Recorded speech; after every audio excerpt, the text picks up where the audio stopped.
Hi everyone, it's Jennifer. We are having a block party. So I got 3 sets of these bike parade decorations. So you get these round paper things that actually you can just kind of, tie on to your bike. You get these different tinsels. Get silver, blue, and red, and they have little stars on them. You get these, I'm gonna call them bigger flags that you can tie on.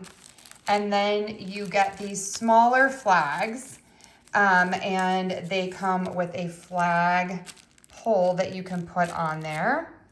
These are fun. You get 2 things that you can put on handlebars, and then you get some letters, like a banner, and then you get the things to attach there.